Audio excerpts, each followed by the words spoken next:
Fast break from the left hand. Enriquez is there for the putback. There for the putback. Pero deep na si Castor for the corner three. Jared Castor hits that three-point. Sabi niya si Flores, laro lang ng bata kumatake at 12 na. Soriano fronting on Wolverine. Sidney on Wolverine throwing up a triple. Lyceum is not known as a three-point shooter. Pero ito si Cross. Hirap mapasok ito ng Letran Heights. Si Andoy Estrella at may foul na tinawag dito. Castigaro completes that fast break play. Drops it down low to Ilagan. Ilagan for three. Ilagan is on fire. Long distance three. Ginamitan pa ng bantay. Lista mo na.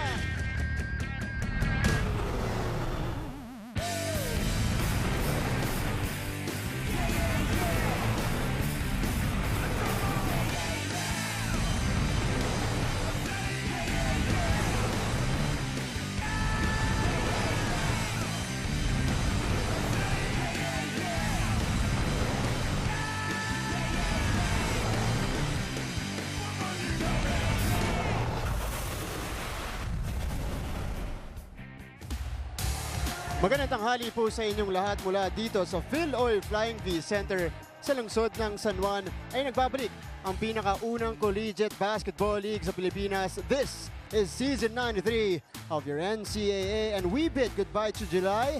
Now, we say hello to August. Ikauna po ng Agosto ngayong taong 2017. Tatlong matitinding bakbakan po ang inyong mapapanood ngayong hapon na ito. The CSB Blazers, as you guys can see on your screens, will go head-to-head with the LPU Pirates, the only remaining undefeated team in the league right now for our first game. Pagkatapos po niyan, Arellano Chiefs naman at saka Letran Knights ang magbabakbakan at ang ating ikatlong laro. Completing the triple header on this beautiful Tuesday will be the Perpetual Help Altas against the host school for this year, the San Sebastian Golden Sox. Muli, magandang tanghali po sa inyong lahat.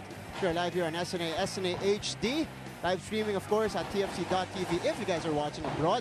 And, of course, at sports.abs-cbn.com. Ako po si Martin Ovier, naglilingkod sa inyo ngayong hapon na ito. At kasama ko ngayon for the first time this season, it's an honor, Mr. Game Time himself, Vix Bustos. Mr. Magandang hapon It's an honor indeed. Maraming salamat, Martin.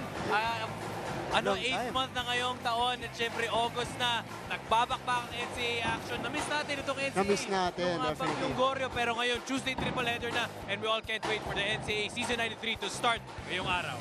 We went on a little hiatus lang naman for about a week dahil dun sa bagyong Goryo na ating naganap. Pero ngayon, magbabalik na tayo with the triple header na banggit mo nga at nagsisimula yan dito. LPU at saka CSB. CSB dropped 2 games in a row. LPU naman remains undefeated and would want to continue to be undefeated here in this season. Mix, tignan natin ang ating team standings kung nasaan ang kinalalagyan ng dalawang kupunang ito. Perhaps LPU with a strong start at 4, looking to get their 5th straight win ngayong season. Perhaps one of the best starts kumpara mo sa mga seasons ng San Beda Red Lions. Compared to previous years, average winning margin nila, Martin, 16 points mula sa JRU, San Beda, San Sebastian at Arellano. And crucial games also for LPU coming in to the next games kasi kalaban nila ang Perpetual sa Friday at ang EAC sa August 10. Sabi mo nga, itong CSB Blazers, they dropped their 2 games after their first win against Perpetual Help Altas. Ang next game nila, Martin, will be the 3rd NCAA on tour against Letran at Letran. Pero syempre ngayon, kailangan muna malaman o magkaalaman ng CSB Blazers, makuha mo na yung laro dito, to be able to get confidence throughout their next games. Speaking of the CSB Blazers, Mix, nabanggit mo nga, they haven't been their best in the season so far, dropping 2 games in a row. First against EAC, they dropped that one lost that one by 10 points. Pangalawang laro naman, they got blown out by the defending champion San Beda Red Lions, which is why, we are finding them at the lower half in both offensive and defensive categories dito sa Season 93. Alam mo, Martin, dito sa Season 93, ang CSB Blazers with their new coach, they want to impart in a new culture. Pero ngayon, it's not yet materializing. Sabi mo nga, yung kanilang offensive rating and defensive rating, not yet at par. But if you're the CSB Blazers, defense muna ang iyong papansinin because right now they're allowing opponents to 46% in field goal shooting. If you're the coaching staff, that is unacceptable. But then for them, you have to take it one game at a time, one detail at a time. And for them, ito lang muna ang kailangan nilang pagtuunan ng pansin. From that, they will get their confidence. And also, if they get it back on offense, ibang usapan na yon. Pero depensa muna, kultura muna, the winning system that Coach T.Y. Tang learned from Coach Franz Pumaren in his DLSU days. Dito muna, papasok yan sa CSB Blazers. But of course, we're only 3 games in the season. There's nowhere to go but up para dito sa CSB Blazers. As we take a look at, of course, the head coach of CSB, Coach T.Y. Tang. I was able to speak with him earlier. Pero mamaya ko na i-share yan. Puntahan na natin yung kanilang mga kalaban. Coach Topex Robinson and the LPU Pirates having their best start in their NCAA history. 4-0 right now. They would want to continue that. And in their previous game, it was the Marcelino twins. Coach Mix, ito, pag pumapasok yung kambal na ito, talagang they changed the complexion of the game. And you mentioned the word complexion. Yan yung favorite na sabihin na Coach Rendren Ritualo kasi kapag pumapasok nga talaga itong dalawang kambal na ito, nag-iiba talaga yung pace ng laro. They're off the bench. They average, just around under 20 minutes per game. Pero against Arellano, JC had 18 and JV with 17 minutes. And impact players talaga itong dalawang to. And malaking breather, malaking relief para sa starting backcourt na sila Jesper Ayaay, sila CJ Perez. And bright future for these twins. Of course, hailing from Olongapo City, inaako sila ni Coach Topex Robinson. Para lang po hindi tayo magkalituan. Number 3, si JC Marcelino. Okay. 19 naman, si JV Marcelino. Ayan, nakikita nyo on your screens. Magkamukha sila at nagkakalituan na rin yung ibang team sa kanila. Pero, ngayon naman, puntahan natin ang ikatlong member ng ating broadcast team. Nariyan, si Jelly May Obenya. Jelly? Hi, Martin and Megs! Magandang hapon at magandang hapon din po sa ating mga kapamilyang nanonood ngayon. Isang matinding labanan na naman ang ating mapapanood. At bago tayo maglaro, ilabas nyo na muna ang inyong mga cellphones para sagutin ang ating question of the week. Sino nga ba ang player na gusto mong magpayong sa'yo kapag umuulan? Para sagutin yan, just use the hashtag NCAA Season 93 or hashtag NCAA Strong. Huwag kayong mahiyang i-share ito online. At aabangan namin yan ni Migs at ni Martin. Back to you. Maraming salamat, Jelly. Ikaw ba? Sinong gusto mong player na magpayong sa'yo, Jelly? Pwede bang ikaw na lang, Martin? Hoy, dami yan. Issue. Okay. Hindi. Pero malayo kayo. Mamaya papayungan kita. Oh, sige Maraming salamat, Jelly. Thank you, catch you Martin. later at courtside. And of course, sa ating pagbabalik, Mix, bakbakan na to. CSB Blazers and LPU Pirates. Huwag kayong aalis. Magbabalik po ang live coverage ng Season 93 ng NCAA dito lamang sa SNA.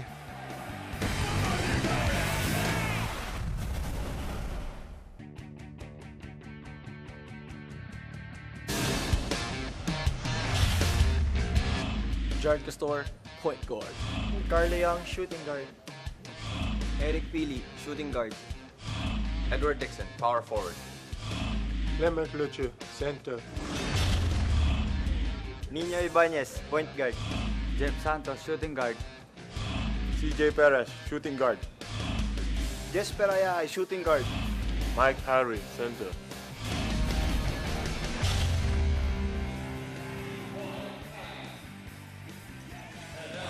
Babalik tayo dito sa Phil Oil Flying V Center for the live coverage of the NCAA Season 93. These are your starters for both teams. CSB going with Castor, Young, Luchu, Eric Pili Mix being inserted in the lineup para dito sa CSB Blazers. Sa kabila naman, sa Jeffrey Santos, Mike Isuzu, CJ Perez is also there. And Ibanez starting for Coach Topex Robinson.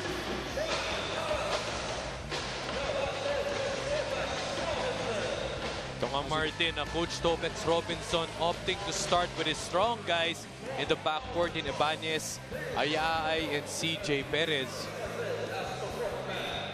CSB Blazers naman, Mix. He got a great game last time out against San Beda. And it only shows that hard work pays off for CSB. Eric Pili, nasa starting lineup ngayon. Papasok na tayo ng first quarter of this game. LPU looking to remain undefeated this season against CSB. They get the first possession here. Zuzu right away inside, drawing a foul underneath. Well, that's okay if you're CSB. Medyo na-late nga lang yung defender doon. Pero for Mike Harry Zuzu, you cannot let him make easy shots, make him earn it from the line. Mike Harry Zuzu averaging relatively lower numbers from the previous season. Dahil last year, he averaged a double-double, 15 points, 15 boards. This year, he's only up to 12 points and 9-point-something boards, 9.3 boards per game. Good for 5th in the league. But he is not asked to do as much. That's true. From the previous season dahil nandyan na nga si CJ Perez. CSB now with the ball. Carlo Young uses that screen of Belica. Pili driving, dishing to Dixon. Wala para kay Edward Dixon. Okay lang yun. That's their version of a dribble drive offense. Kasi kahit papano, if you keep on penetrating, meron at meron pa ring malilibre dyan. Perez naman sa kabila, starting the scoring in this game with his first field goal. CJ Perez did not shoot well, 5 out of 17. Last game against Arellano, and that's a turnover for CSB, their first off the game. So, syempre, ito nga, the league-leading LPU Pirates, applying their version of a full-court press after this jump shot by CJ Perez. Important thing for them is hindi magmadali, wag magpanik na ibaba yung bola. See the presence of Mike Zuzu inside, getting that offensive board. And Coach T. White ang opting not to start Clement Lucio. Ito nga, magkakaroon tayo ng konting matchup problem dito, pero it's all about character, it's all about team defense. Paano mo dedepensahan yung napakalaking Mike Zuzu? Here's LPU. Ayay against Castor. Cross-court pass. Ibanez with the ball. Magsak si Ibanez. That's a foul against Eric Pili. And Eric Pili failing to step on the sideline right away. Clear blocking foul because he was not established yung kanyang defensive position. Ibanez will start to play for LPU, having trouble inbounding the ball. He finally gets it to Jeffrey Santos. Santos drives, drops it off. Pero mananatili ang bola dito sa LPU Pirates with 7 seconds to shoot.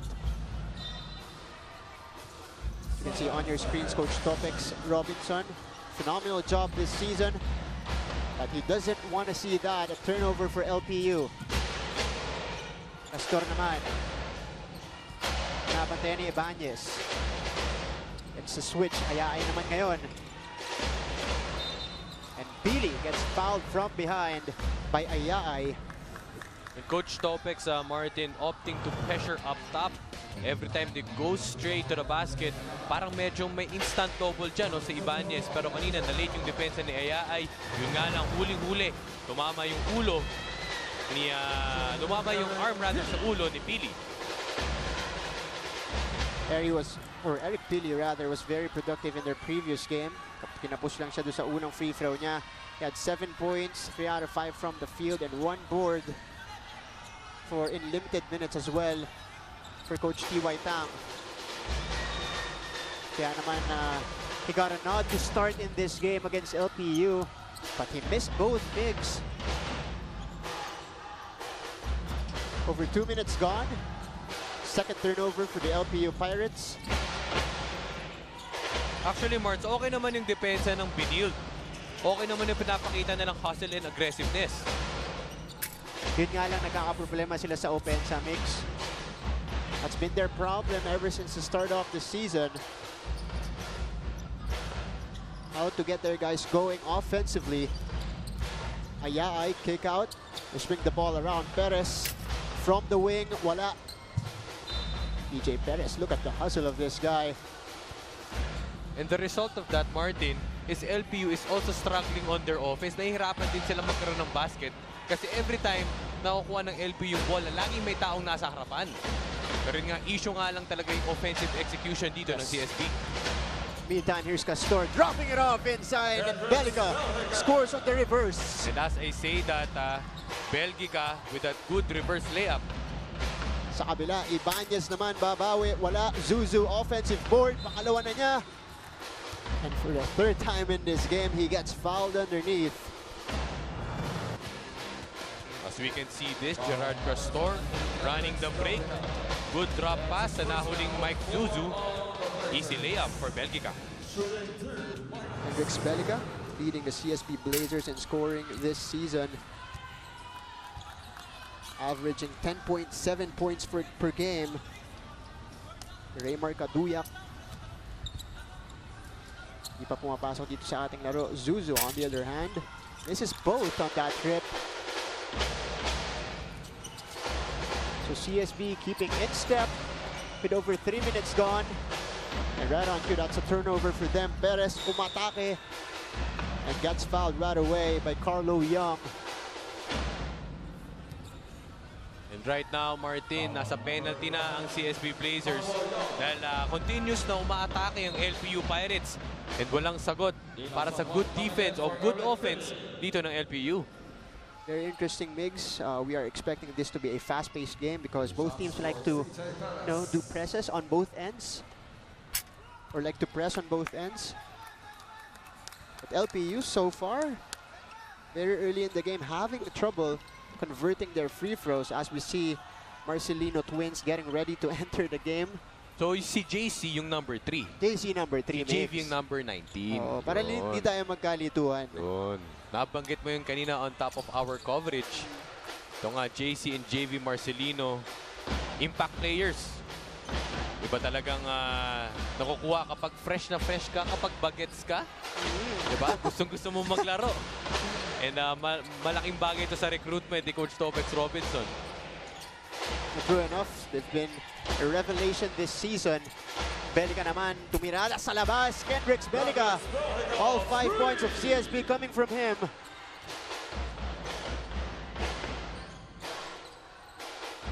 Lamang ng CSB dito, 5-4. Perez, binigay kay Ibanez. Shoots over Dixon, Kapos. Belgica secures the board.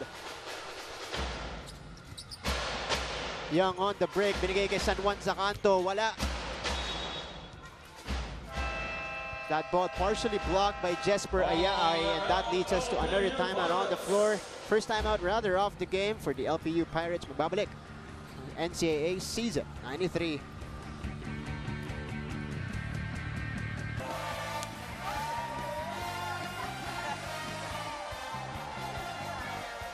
At nagbabalik ang NCAA Season 93.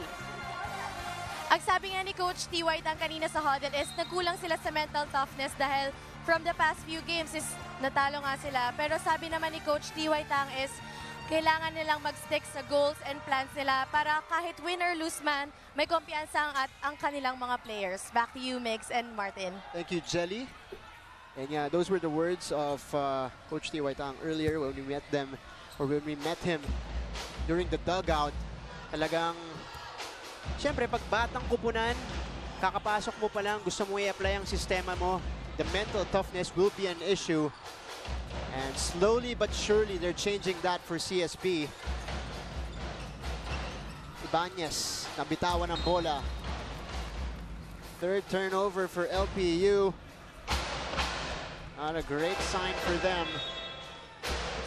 Yan na nga, pinasok na nga itong Marcelino twins. Not the ideal start if you're Coach Topex Robinson, even though you're at 4-0. And it's evident na struggling talaga itong CSB. For LPU, Martin, you must not be overconfident. Treat this as a normal game, as a big game also. Carlo Young tumirado sa labas. Wala. Maybe a face sniper missing from the outside. Balik ang bola sa LPU. Nabanggit mo kanina, Mix. This is a test for LPU because, again, this is their best start of the season. They're undefeated. Pero syempre, nasa yung mental toughness, sinasabi kanina ni Coach T. White, ang maya-apply mo rin yan sa LPU. How long can they sustain this streak? And remember, Martin, wala pang napapatunayan itong LPU. Remember, we have 9 games each round, 18 games all in all. Mahaba-haba pa to. That's right, Mix, as Zuzu missing inside. Belica crashes the board, or Marcelino with a save. Goes to his brother off the glass, no good. Marcelino gets it back. A great hustle from the unique Naboa. Naboa naman umatake. Sinabayan ng depensa ng LPU. Nanatili ang bola dito sa CSB. 17 seconds on the shot clock. This unique Naboa, the rookie out of LSGH. The South Green Hills, very fearless. Coach T.Y. Tang. In the meantime, we have a timeout here for CSB. We'll be back for more of your NCAA action.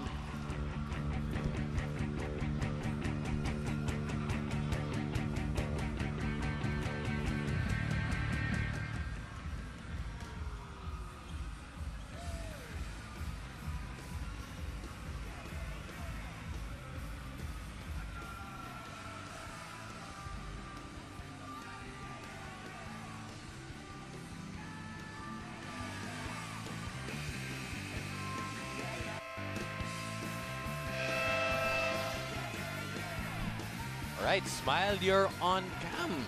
Ang paborito ng aking partner na si Martin Javier. Paborito po ng lahat ng mga NCAA viewers. Kasi napakagandang batting panimula nito sa August. Siyempre, CSB versus LPU, Marts. Tama ka dyan, Migs. As we take a look at, of course, isa sa mga inspired guys this season, nabanggit mo nga, CJ Perez, the #1 scorer of the league. So far, averaging 20.5 points per game. We heard the hype in the off-season, and so far, nagpapakitang gilas itong si CJ Perez, living it up for Coach Topex Robinson. Samantala, pinasok na si Clement Luchu. At sakto naman, lumabas si Mike Harry Zuzu for LPU. Talk about timing. Kakasab lang ni Mike Harry. Ito naman, fresh na fresh off the boat. Ito nga si Clement Luchu perhaps. Sila naman ang makakapagbigay ng matchup problem dito sa mga Pirata. Let's see if Luchu will get it going, but Naboa hits one from the outside. Ilang tres for unique Naboa in this game. That stretches their lead to 4. Luchu with a steal. Great read. Oh, but Marcelino gets it back. Ayaay, baseline J. Nothing but net for Jesper Ayaay. Short corner jumper. Ito na nga, nakuha na naman ng LPU Pirates. Pressure working for the Pirates in this game. They will slow it down. JC. Ayaay sees JV underneath. Luchu is right there to reject the shot. Nakuha nila ulit ang bola. Marcelino goes to Ayaay. They swing the ball around. Perez. At mapuputukan sila dito ng shot clock violation. Great defense for CSB. Clement Luchu and JG Domingo having some words to each other. Kanina nga kasi, nung na-rebound o na-steal ni Luchu, pinasa niya sana kay Domingo. Kaso hindi naman nakita ni Domingo kaya na-turn over. Sabi ni Luchu, they need to communicate. Kasi nga hindi sila nagkaamuyan in that sequence. But they're still up by 2, 8-6. This is the start that they want against the undefeated LPU Pirates. 11 seconds to shoot. JJ pa rin metangan ng bola. Binigay kay Luchu. Perez with a nice interception. At ito, he will finish on the break. Plus the foul, CJ Perez. CJ Perez going again to the line. Kita nga natin dito sa replay as Marcelino saves it. Yung momentum ni Luchu, medyo hindi siya nakapag-step on the brakes. Good finish by CJ Perez. Ang kita mo, naramdaman o nakaramdam ng sense of urgency itong LPU Pirates after their slow start.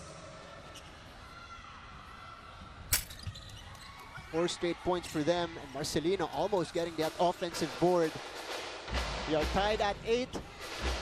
Approaching the 3-minute mark of this game. Naboa gives it off to Luchu. Sidesteps at sumabit yung paa niya dun kay Liwag. See if Clement Luchu is alright. He was clenching his ankle earlier. Ipapagpag lang yan ni Clement Luchu. Here's what happened. Sidestep.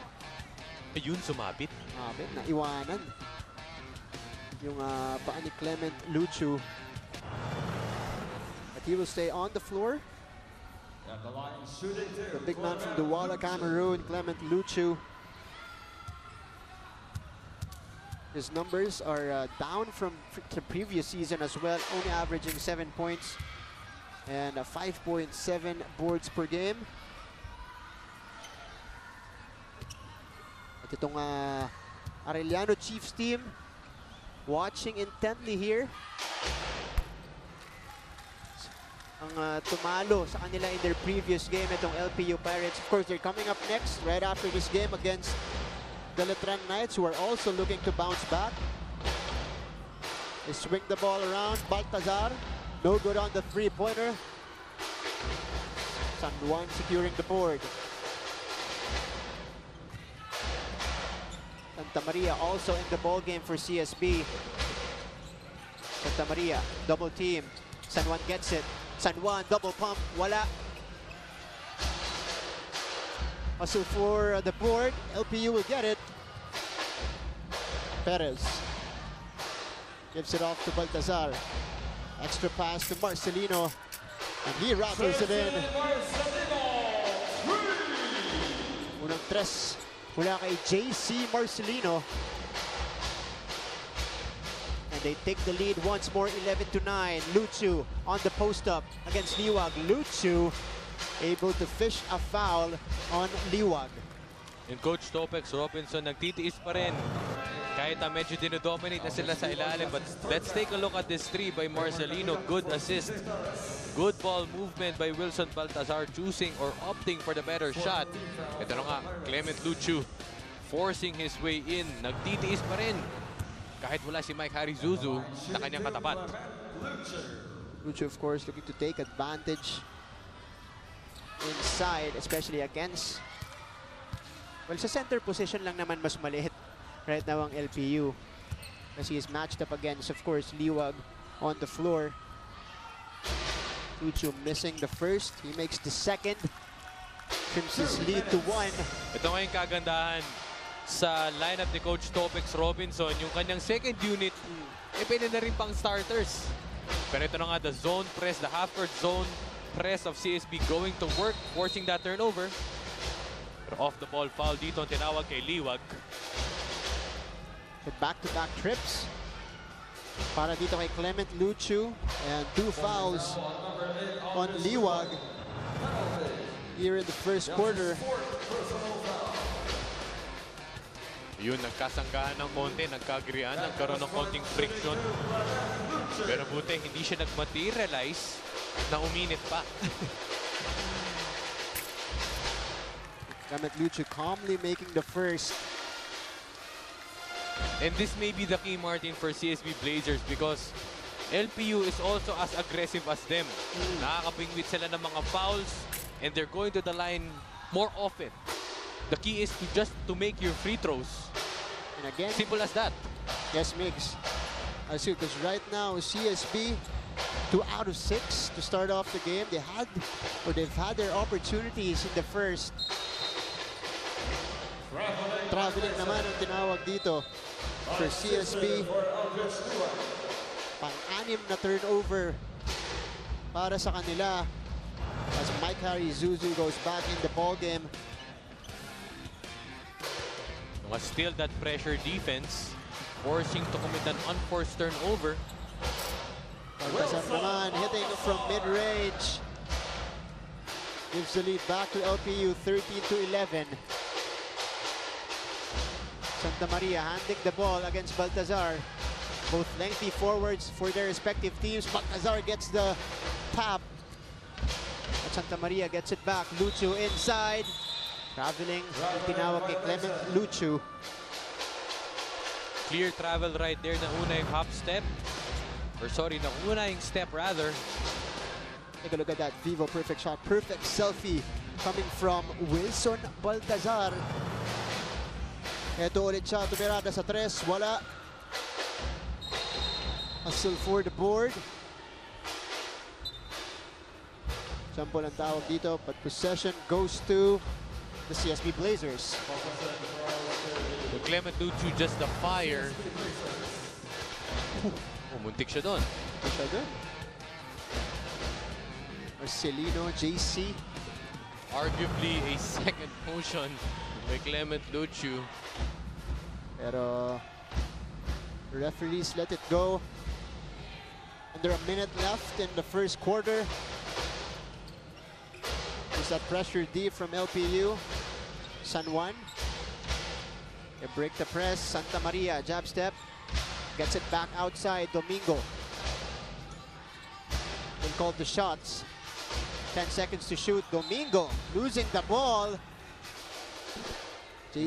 Great defense from JC Marcelino.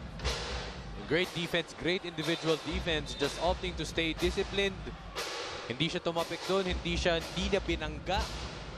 Tapat-tapat lang, kumbaga, is JC Marcelino forcing that turnover. Warning on number 7 of the CSB Blazers, JJ Domingo for resentment to a call. JJ Domingo called for a warning.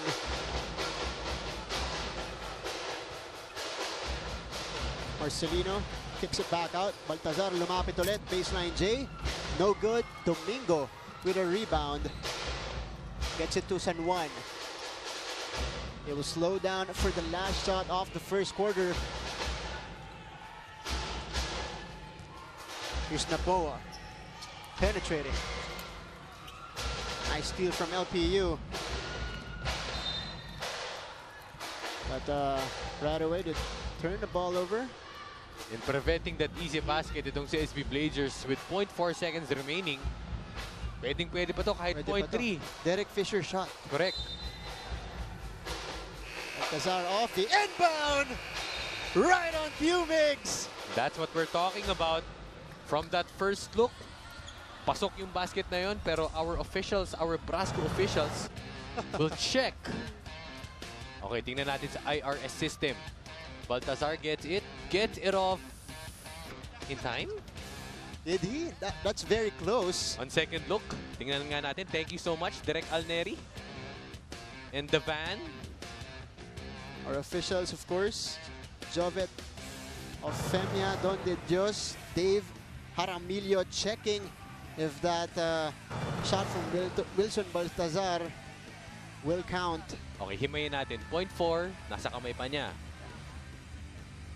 8.3, it's still there. 0.2. At parang that angle, na. Oo. Parang nung 0.1, na-release na. Ayan. 0.1 nasa kamay pa. Pagdating mo ng 0.00, wala na. Ayan. That was very close. Very close. Right on cue. Para ala Derek Fisher shot nung pinag-usapan natin. Derek Fisher nga itong si Wilson Baltazar. But let's see what the officials will call. It's good. It's a 4-point lead for LPU. If it's not, it remains a 2-point game. Officials looking closely. Si Commish napatayo na rin.